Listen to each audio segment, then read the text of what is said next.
검찰 수사 이제 앞으로 어떻게 될 것인가? 검찰의 고민이 깊어 보입니다. 구속영장을 청구를 해야 되는데 이게 청구하자니 고민할 거리들이 많다는 얘기죠. 어떤 얘기들인지 광고 좀 보고 와서 이야기 계속 나누겠습니다. 내 몸에 시한폭탄 과체지방. 네. 비타샵 그린 스무디로서 해법을 한번 찾아보시죠. 다이어트는 맛있고 배불러야 한다는 역발상 때문에 그린 스무디가 대박났습니다. 미디어 오늘 여기에 재직했다가 지금은 정치 컨설턴트가 된 조윤호 씨. 네. 그린 스무디로 불과 2개월 만에 엄청난 감량을 했습니다. 조윤호 씨가 책을 냈어요. 예. 그 책 소개를 또 하는 시간 갖도록 하겠습니다만 그린 스무디는 고통스러운 다이어트가 아니라 맛있는 다이어트가 가능합니다. 먹으면 포만감도 오래갑니다. 맛있는 다이어트, 오래가는 다이어트, 배부른 다이어트. 비타샵 그린 스무디에서 경험해 보시기 바라겠습니다. 자, 김용민닷컴에서 만날 수가 있는 것입니다. 자, 검찰이 정경심 동양대 교수 조국 장관 부인을 세 번째 소환할 방침입니다. 지난달 말 대규모 집회에 이어서 정경심 교수가 2차 조사를 받은 지난 5일, 그러니까 아마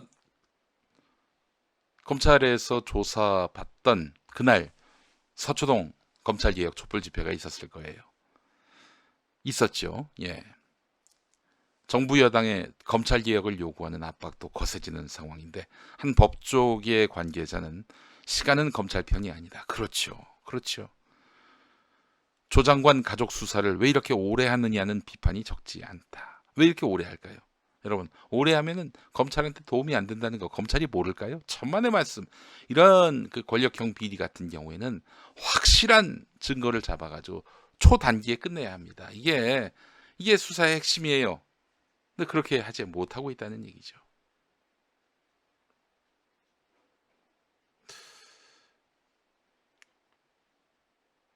진짜 뭐 이렇다 할 뭔가가 있다면은 조기에 수습했을 겁니다. 어떻게든 체포영장 치고 구속영장 치고 그랬을 거예요. 근데 질질 끄는 이유가 뭐겠어요? 뭐 이렇다 할 게 없기 때문에 그런 거라고 볼 수밖에 없습니다. 당연히 정경심 교수도 이런 점을 인식하고 있다는 것이죠.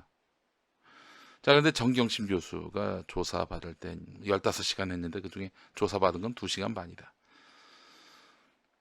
그런데 뭐 한 10시간은 뭐 한마디로 조서를 읽느라고 시간을 보냈다는 건데 양승태 전 대법원장도 이랬다는 거예요. 1월에 사법농단 사건으로 5차례 검찰에 출석을 했는데 이 가운데 두 차례는 30여 시간 동안 조서 열람을 했다는 거예요.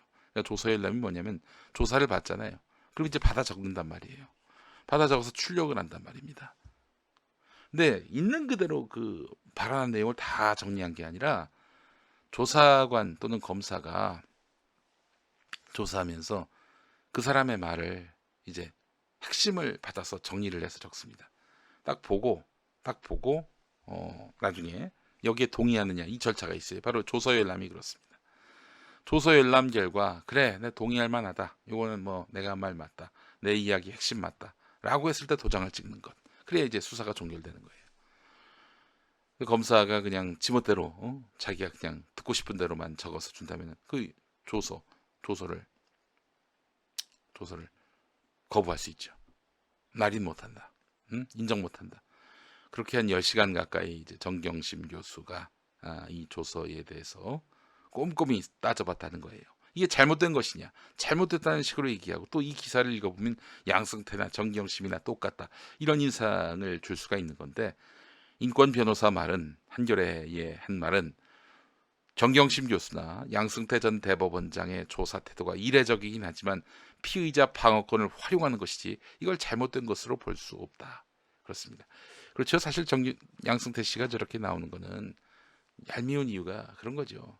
대법원장까지 지낸 사람이 결국 이제 이 수사의 메커니즘을 너무나 잘 알고 있기 때문에 이걸 이용해서 자기가 어떻게든 유리하게 이 상황을 이끌려고 하기 때문에 굉장히 밉상으로 보였죠.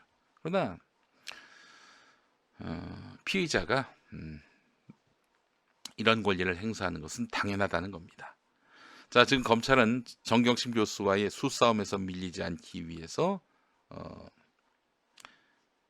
노력하고 있는데, 사모펀드 투자와 관련해서 정 교수와 공모했다는 의혹을 받는 조국 장관 오촌 조카 조범동 씨를 기소했는데 구속된 상태지요. 조 씨의 공소장에 정경심 교수와 공모한 정황 등을 포함하지 않았다고 합니다. 이와 관련해서 노영희 변호사가 한 말이 있습니다. 보시겠습니다. 정경심 교수 관련한 이야기 중에 10월 3일 오후 10시 49분에 올린 페이스북 글을 보겠습니다. 조범동 공소장에 정경심 교수가 공범으로 돼 있진 않지만 검찰은 여전히 정경심 교수를 공범으로 보고 있다니 정말 머리싸움이 대단한 판이다. 비꼬고 있는 거예요. 검찰은 정 교수 측에 수사 기밀 등이 새 나갈까봐 일부러 공범 적시를 안 했다고 보도됐지만, 공범으로 기재 안 돼 있어도 검찰의 증거나 수가 뭔지는 충분히 가늠할 수 있다는 점을 감안하면 좀 초라하고 옹색하다고나 할까. 그렇죠. 그러니까 지금 이런 거죠. 제가 봤을 때는 노영희 변호사가 노골적으로 얘기하지는 않았지만은 공범으로 단정하기에는 뭐 확실한 뭔가를 지금 쥐지 못했다는 이야기 아닐까요, 혹시? 지금 정경심 교수와 관련해서는 기소도 안 한 상태죠. 사모펀드와 관련해서. 결국 정경심 교수도 기소를 하려면은 공소장을 써야 될 텐데, 공소장에 조범동과 공범이었다, 이런 내용을 넣겠다는 얘기 아니겠습니까? 조범동 공소장에 왜 정경심을 공범으로 기재하지 못했을까? 굉장히 지금 검찰이 쪼들려 있다, 이렇게 봐야 되지 않겠는가, 이렇게 판단이 됩니다. 자, 노영희 변호사의 글을 또 보겠습니다. 저녁 8시 29분에 올린 글인데, 정경심 교수가 조사 후 귀가했다고 한다. 이때는 1차 소환 때였어요. 이것의 의미는 한두 번 더 소환 조사는 있겠지만, 그러니까 지금 한 번은 더 나갔어요. 2차 소환까지 이루어진 거 아닙니까? 두 번이라고 하니 세 번째 소환, 세 번째 소환까지 노영희 변호사는 예견을 했습니다. 한두 번 더 소환 조사는 있겠지만 구속영장 청구는 안 할 가능성이 높아졌다는 것이다. 오전에 예상했던 것보다는 훨씬 정경심 교수 쪽에게 유리해졌다. 확실히 9월 28일 촛불 집회 이후 기류가 바뀐 것 같네. 그렇게 많이 모일 줄 몰랐죠. 또 10월 5일에 그 큰 집회가 또 있었으니 검찰로서는 좀 굉장히 기가 많이 죽어 있는 상태예요.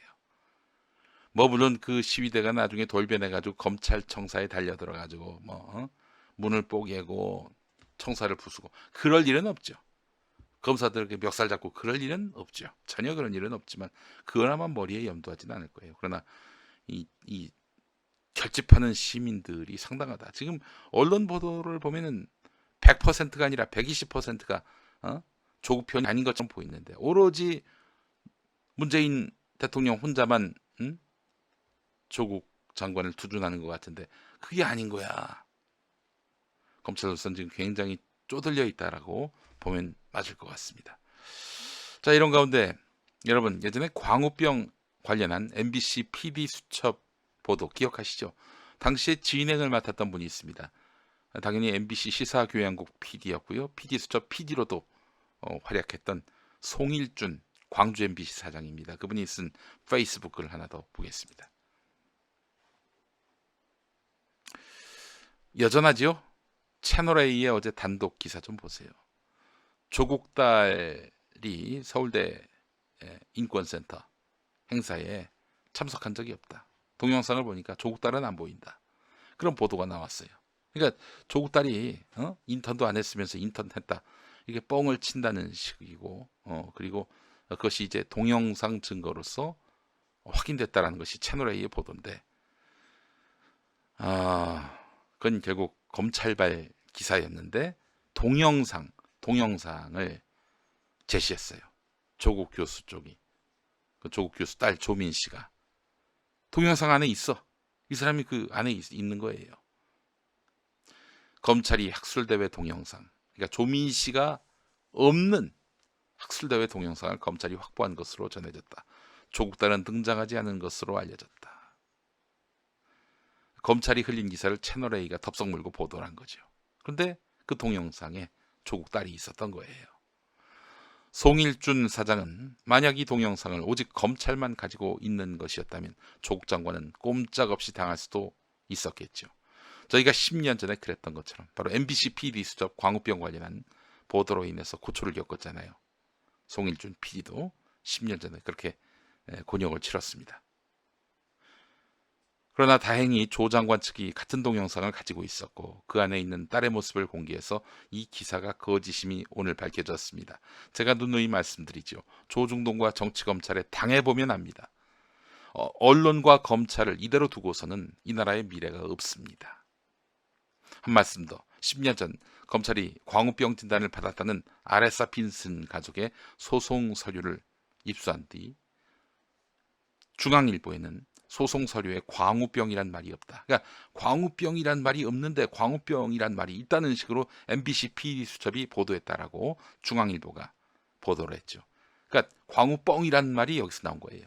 광우병도 없는데 광우병이 있다는 식으로 MBC가 보도했다라고 중앙일보가 보도를 했어요. 검찰발 단독 기사였어요. 그러나 있었습니다. 광우병이란 말이 있었어요. 그때 PD 수첩 수사 검사 중 한 명이 지금 서울중앙지검 3차장 송경호 검사입니다. 조국 수사를 담당하는 중앙지검 특수부가 그의 지휘를 받고 있죠. 우연이겠죠? 아니면 역사는 반복되는 것인가요? 그렇습니다. 그렇습니다. 역사는 반복되고 있는 겁니다. 우리 윤석열 총장님이 박근혜 때 좀 고초를 겪으시긴 해도 결과적으로 이명박 정권 때 잘 나가셨어요. 윤석열 총장님이 발탁하신 우리 송경호 검사, 그분이 박근혜 때는 어땠는지 모르겠지만 적어도 이명박 때는 잘 나가셨어요. 귀여움 받을 짓을 많이 하셨던 것이죠. 세상에 두둔할 대상이 없어서 검찰을 두둔합니까? 조국이 권력자인데 왜 두둔하냐고요? 그런데 검찰은 왜 조국을 까는 식으로 해서 두둔합니까? 검찰이 진정한 권력인데. 네, 왜 그 조국 장관 때 왜 조국 장관이 민정비서관일 때 검찰 특수부가 몸집이 불었느냐? 왜 그런 안팎의 우려가 있었음에도 불구하고 윤석열을 검찰총장에 세웠느냐? 그런 비판은 사실 뼈 아픕니다. 뼈 아프긴 한데 그러나 지금 검찰의 이런 행태에 대해서 침묵하고 문재인 조국을 감쌀 필요가 없다라고 얘기하는 것은 장래에 검찰의 횡포를 두고 보자. 그들이 뭘 하든 내버려 두자. 이런 얘기하고 뭐가 다를까요? 답답한 마음을 피력하면서 오늘 용칼 마치겠습니다. 내일 다시 뵙죠.